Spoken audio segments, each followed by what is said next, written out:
Hey guys, it's Sailor Lyoko for life, and I'm doing Fated Review Episode 2. So today, and hopefully I can get all these done today in one shot. We'll see. That's kind of been the plan. But I went to bed at like 3 a.m. last night after watching Episode 2, and then didn't really get up till 2 p.m. So, I was very tired from work. I've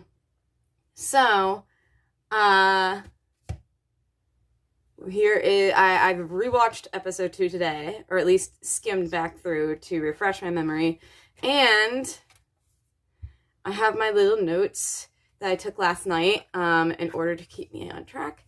So here we go. Without further ado, today should be shorter. This video should be shorter because I'm not doing all the fresh stuff. Just simple review.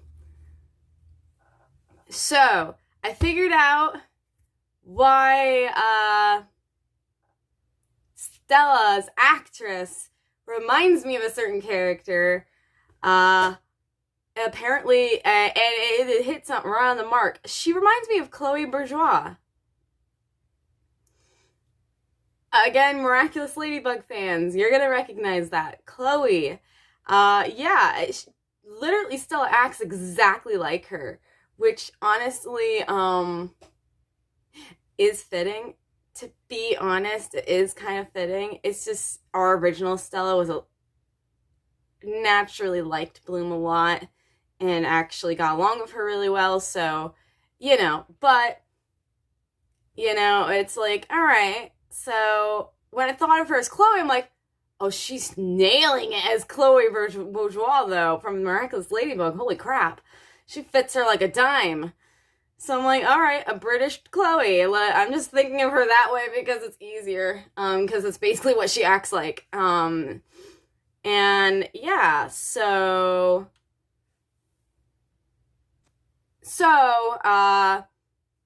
figured that out, why she reminded me of someone so strongly. So yeah, and let's go, stay on the Stella topic, let's go Stella teaching Bloom magic. That actually resonated with the first episode, the beginning of the series. So that was nice to see. Stella trying to, even though she's not, the method is a little, but I mean, considering they're supposed to use positive emotions and she's teaching her to use her negative emotions. So, but her trying to teach her was a really cool scene. It was probably one of my favorite scenes in the second episode. So it was cool to see Stella actually trying to help Bloom, at least in her way help. And also because the first, in the beginning of the series originally was Stella was trying to teach Bloom. And when they were on Earth, she was trying to show Bloom how to use her magic, with simple things and stuff. So, that does resonate a little bit. I don't know. I don't think that was intentional for them. I don't think they were going for that, but maybe they were. Who knows? They might have been, they might not have been. But that's what I kind of drew from it. I drew a parallel. I don't know if it was meant to be, but I drew a parallel, so. Yeah, that was cool. All right, no more Stella. Oh, I do know there's Stella note.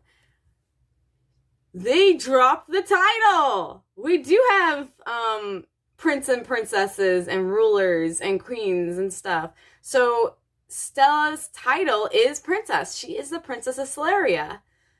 So awesome. That got dropped. Very excited about that. So the ring is really important because of that.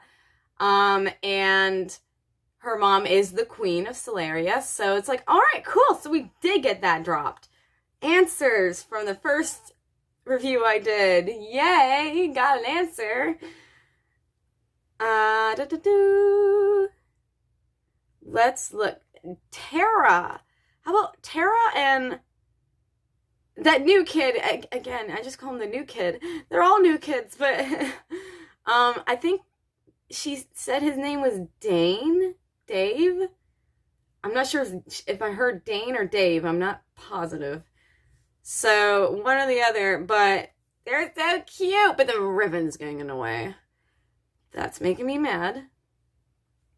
Going smoothly into the next topic. Riven is apparently, it's not Brandon. The kid's getting high and stuff is Riven. And he's roommates with Sky and everything. So it's like, all right, that makes so much more sense to me. It's not it's not meant to be Brandon. It's meant to be Riven. And that's like, okay, that just cleared everything up for me. Totally fits the bill. I believe it. I totally see that. So I'm like, all right, now he seems in character to me. I was trying to figure out if he was Brandon or which specialist he was supposed to be. But Riven fits the bill. So that actually made me happy because I'm like, then they've got him to the dime. So I'm actually not upset with that. Yeah, figured that mystery out. And he is getting friendly with Beatrix, which is that suspicious looking character girl who is very clearly brown nosing and I'm suspecting is evil or on the bad guy or is snooping and things like, she's not good, or at least we assume she's up to something. She's up to something. There we go.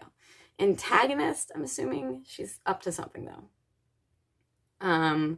So, and apparently she's an accomplice within the workplace. And it's like, oh great, that's even better. Now she's an adult that's also a part of whatever organization she's working for. So yeah. So let's see. She also, that girl has an air element, which was interesting because so fairies can only have several elements.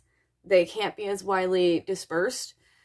And air is an element they're using, but it's used like for power and electricity and yeah, that was a bit interesting way of putting it. I'm like, okay, not following you on that, but okay. They did mention fairies can learn other magic that aren't their natural element. So, but that's like in their second year and stuff. So it's like, okay, so they can do, because like even Flora has taught Bloom, she's taught Bloom some plant magic before too. So we do know they can cross magics. They can cross magics. They can do other elements and whatnot that aren't theirs necessarily. It's just what their natural gift is the one that they're strongest at. So that was nice to know that they did keep that fact in. Let's move on. Also, the dorms are right, guys. Dorm mates, not quite as much. But they switched around. If you want to compare the original characters, Flora to Terra, they switched her Musa, probably because they don't have Tecna, and they have Aisha with Bloom. Because in the original series, of course, all of us know, Flora was Bloom's original dorm mate. Stella had a room of her own. She still does here. They got that to the T. And Musa and Tecna were dorm mates. So, who was Aisha dorming with then in their room when she came in? I don't remember. Maybe she moved in with one of the others? I doubt Stella, but maybe Tecna and Musa? maybe they just magically made a room for her. That would make, I mean, it's magic. They could do that. So I'd believe it. So, okay. So I'm assuming they just made a new room for her. We never really got to see it. I don't think we ever saw Aisha's room. Or if you know it from the English, Leia, which I prefer Leia. And even in my Dark Bloom story that I'm writing, called Dark Twist, it is, I am using Leia. It's just easier to spell for me. I'm dyslexic, so it's very much easier to spell. And it was the original one I originally knew her as, even if it was just for kids using it. I don't know if the other dubs used it. Did they? I'm not going to go into it. Anyways, oh, there's also sneaking in the dorm rooms. Okay, dorm rooms are right in regards to the fact that they are, like the way their doors look when they close them and stuff. It looks the same as the show. They actually got that to the T.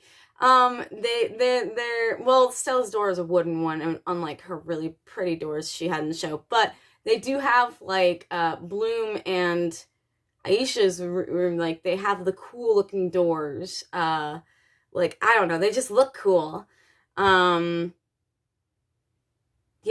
I was excited about that, when I noticed it in this episode. So, on to the next thing. They sneak out past the barrier multiple times, which does happen in the original show. So that was a consistency. I was like, hey, they're sneaking past the barrier, guys, multiple times and getting in trouble for it, like they did in the show, because they had a tendency to sneak out and, you know, get involved in things, which they did do a lot, and got lectures from Farragonda a lot. So that was something they did in the first season a lot. So I'm very excited to say they did that, or not, they're doing that consistently. So it's like, hey-o, more consistencies, guys. Yay. All right. Aisha was very fun. Aisha was definitely very fun. She, see, Tara apparently has an issue with changing in front of people, which is very interesting. Or it's not interesting, but it makes sense for her, you know? So the really fun part about this is she doesn't want to change it from Musa. So she goes to the bathroom, but then Aisha's in there, or comes in there, and then the really fun part, and eventually Tara does end up in Stella's room. That was hilarious. She's in Stella's room changing. The only true privacy in the dorm, really. I mean, I don't blame her in that regard, but my favorite part about this whole situation of Tara's is that she comes into the bathroom to change, and then Aisha comes in and just goes to the bathroom, door open and everything, while she's talking, goes pee while she's talking to Tara, and Tara's like, and you're peeing in front of me. Okay. It's like, is there a problem with that, Tara? Aisha, I love you so much, because she mentions, and this is so true, she mentions, she's like, you kind of get over privacy things like that. Aisha says she's on the swim team, which, I mean, compared to the real show, or no, the original show, she is not on the swim team, Princess of Andros and everything. But for the sake, she just says, you know, she was on the swim team. And there is no privacy. You kind of get over those hang-ups, which is so true. I swam for 5 years, so or was it 4? Might have been 4. So I totally get this. I was so happy she mentioned that. And the thing is because you just, when you're in a swim locker and there's literally no privacy, there isn't. You have to learn how to change in front of people and be comfortable with that. You have to learn how to, okay, the stalls do have, from where I was, the stalls did have, doors, and we usually close them. But for like stalls for the bathroom, but we legitimately, like, the shower room is just one shower. It's just one giant open room with multiple shower heads. That's it. There is no dividers or any privacy. So if you want to rinse off, because we all have to rinse off after getting out of the pool for swim practice or whatever it was, you go in, you turn on you rinse off, shampoo if you want and whatnot, but you rinse off and stuff. So like, and a lot of times you end up just cleaning up altogether. Soap and shampoo and conditioner, all that fun stuff. So you really have to get over being touchy about, not touchy, that's a bad word for this. Anyways, that's not a good phrase for this. You have to get over the privacy thing. You're gonna be naked in front of other people. There are other girls, but you're gonna have to get used to shit. You have to get used to showering in front of other people, and because they're doing the same thing, and changing in front of other people, they're doing the same thing. So it's like, you've really just gotta get used to it. It's like, as a freshman, I was absolutely horrified, just like Tara. I was in her shoes. I was like, I really don't like this. By the sophomore year, you're like, oh yeah, who cares? Dude, it's nothing. It is nothing. Like, you are just so used to it at this point. You gotta do what you gotta do. No one's staring at you. Well, they shouldn't be, but regardless, they might be someone might hold a conversation with you.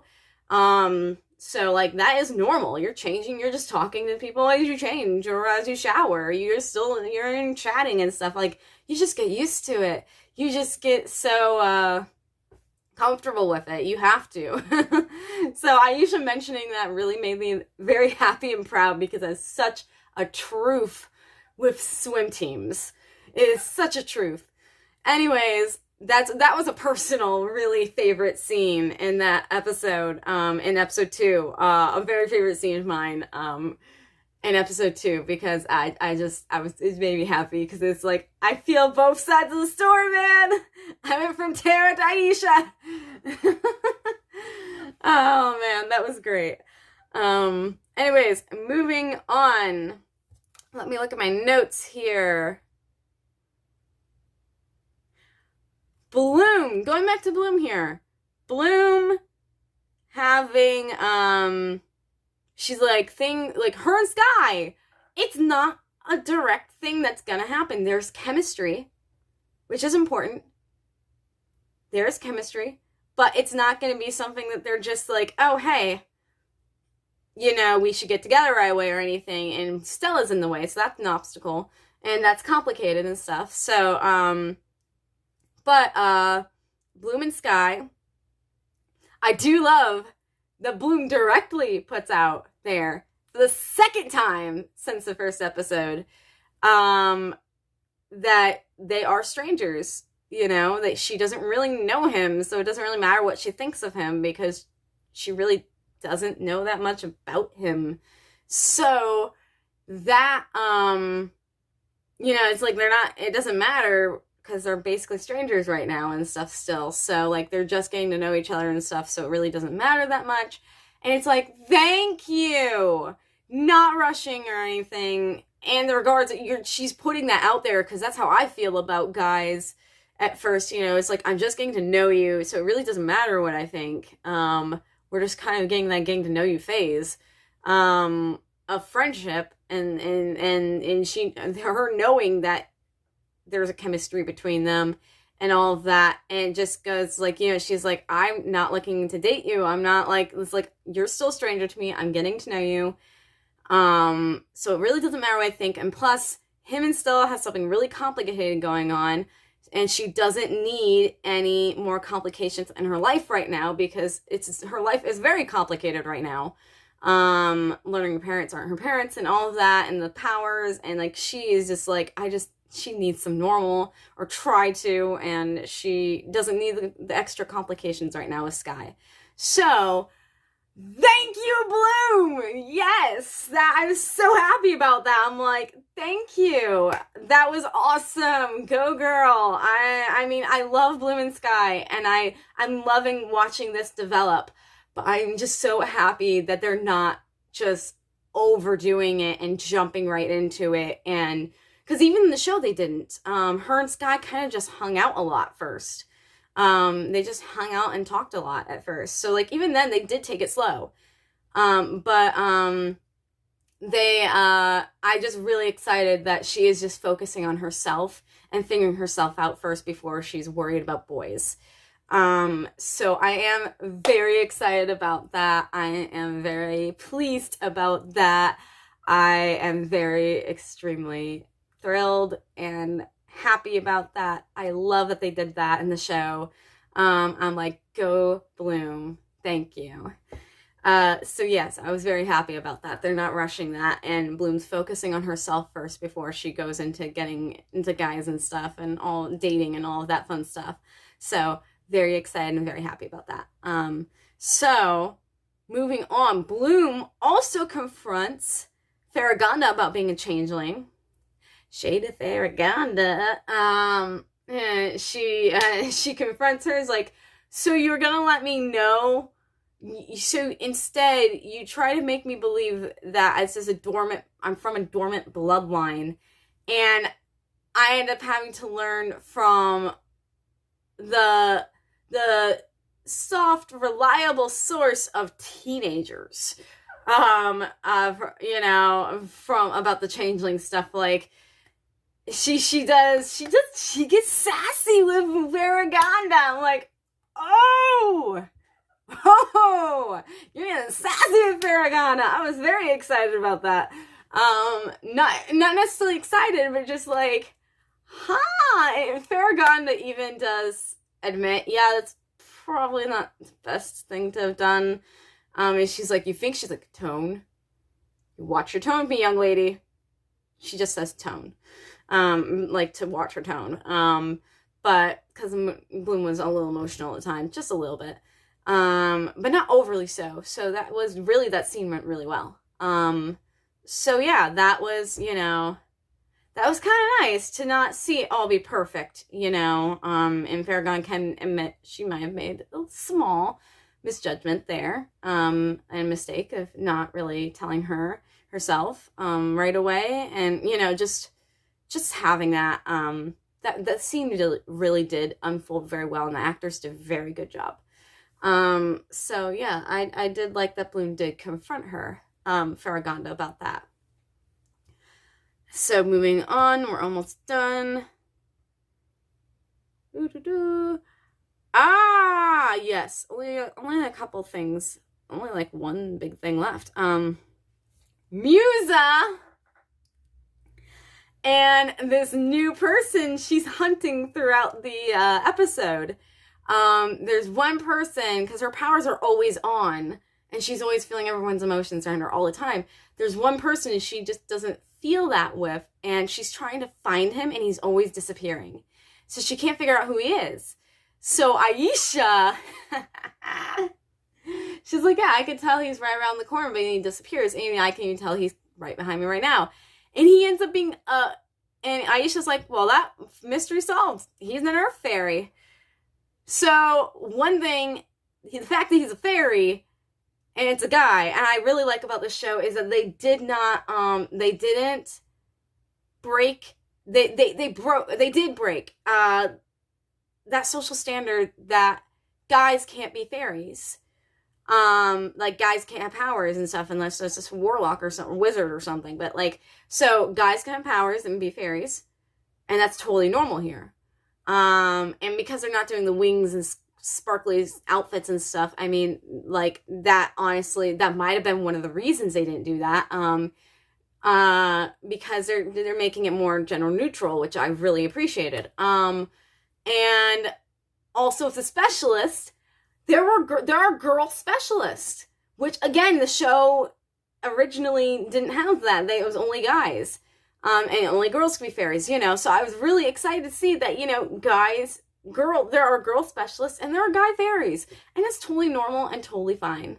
So I was very excited about that. I was very happy about that, to have some more neutrality there.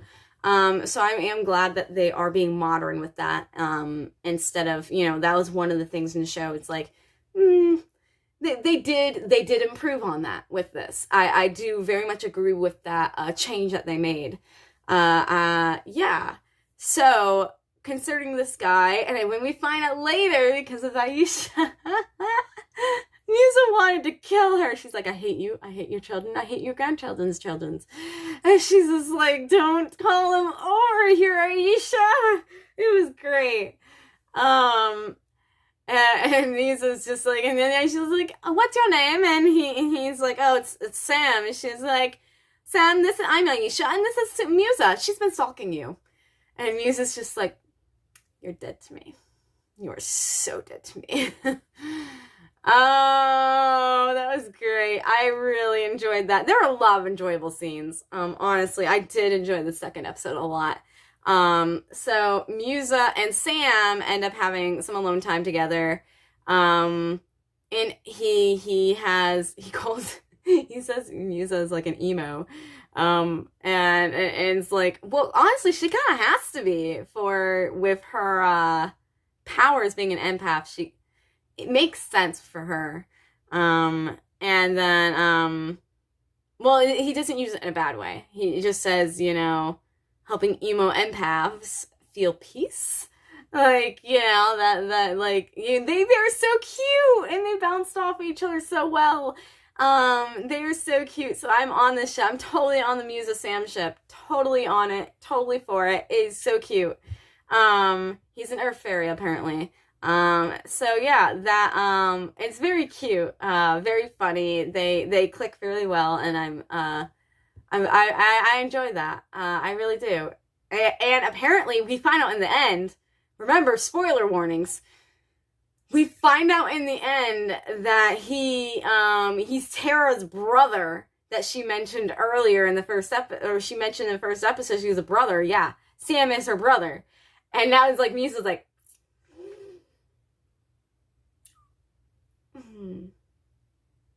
I'm not sure how she's gonna feel in the next episode about that, in episode 3, but that's a new fact. So we'll see how that, because she rooms with his sister, and now she's a really big crush on her brother, and it's like, oh.